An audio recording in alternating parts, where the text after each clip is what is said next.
KV2, with one of the most devastating guns tier for tier in the game, dealing up to 640 alpha damage in tier 6 is absolutely ridiculous. And it leads me to the question is this a free to play smasher? Well, in today's video, boys, I'm going to be doing a full scale review on the KV2 and letting you know if you should get your hands on it and is it still a free to play smasher. Enjoy. So the KV2, people who have a credit card but do not want to spend £100 or $100 gambling just for a pixelized tank on a mobile game, I do not blame you. They were the people who play the KV2 who are the people who do not have the smasher, and they rely on the KV2 thinking that the KV2 has a similar playstyle to the smasher.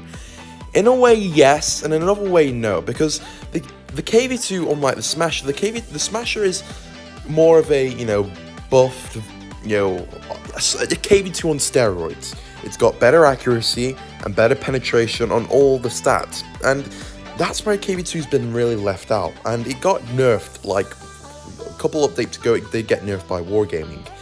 They nerfed the accuracy and penetration, I believe.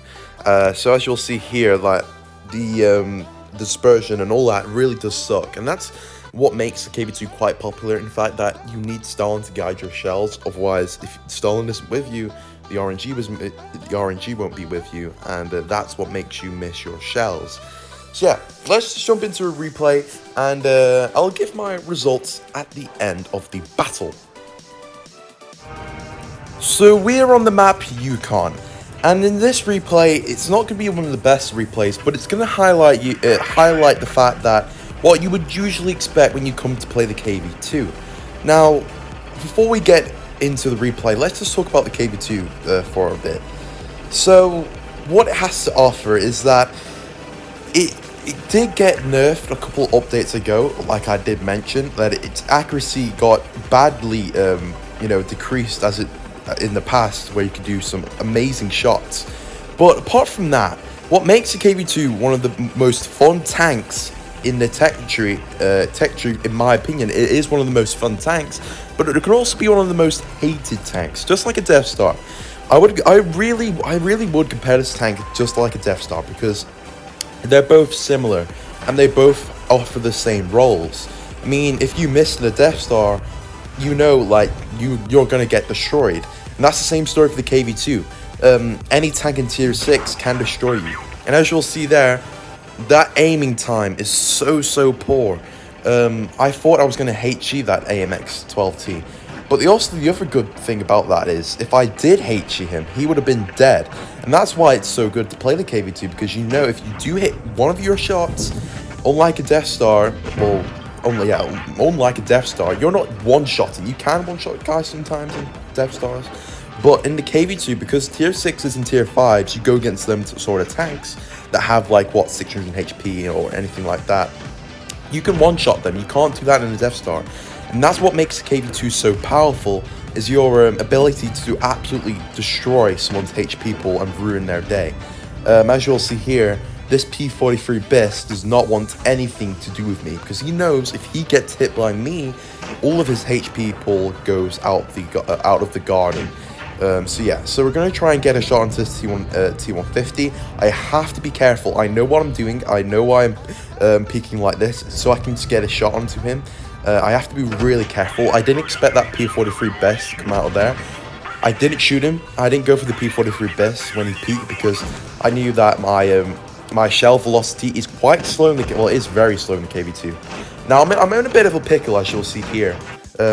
I've got a Matilda Black Prince shooting me from the sides. There's an SG-100 up the front with quite a devastating gun, and there's a T-150 on my left side. So as I noticed that the Black Prince is not a one-shot for me, and he has the DPM to absolutely ruin me apart, I've decided to go for the T-150. This is why I decided to push the T-150 and go for him and take him out, so it makes my job a little bit more easier. I have no clue what that Kreos is doing. I don't know how to say the name of the tank. He is struggling against the P43 Beast, but he does take him out, which is pretty cool there. I'm going to need a bit of help now because there is an AMX-12T to the left side. But thankfully, I hope this Crest can help me, and he missed. See, if that T150 penetrated me, he would have killed me. So yeah, big mistake by the T150 right there, which is going to be a game changer in this replay, because if he would have killed me then, we would have lost that battle for sure, because he has the alpha to do so. Now the Cryos is dead because he was absolutely a terrible player. But thankfully for us, the WZ does kill that Matilda Black Prince, which is really good because that Matilda Black Prince was the arch enemy for me. We get another bounce on the KV2. Now the armor profile on the KV2 is actually quite good. You do have quite of a, I'm not going to say it's a solid turret, I could say it is actually quite a solid turret. It's more of a troll turret, and you can get those bounces, especially in tier 6 and tier 5. But when you go against tier 7s, do not expect a bounce, because that's not going to be the case. AMX-12T is going to peek now, and I'm not so sure what he is doing. He is a no camo, so we can't really expect much from him. Yeah, so I'm going to try and get a shot in here. Couldn't quite get him there. Unfortunately, my shell went a bit too low and it hit the ground, so I couldn't get the shot on there. But I'm going to try and do it again. But this MX-12T, I'm not so sure what he is doing. He could have pushed me. I'm not so sure why he didn't push me.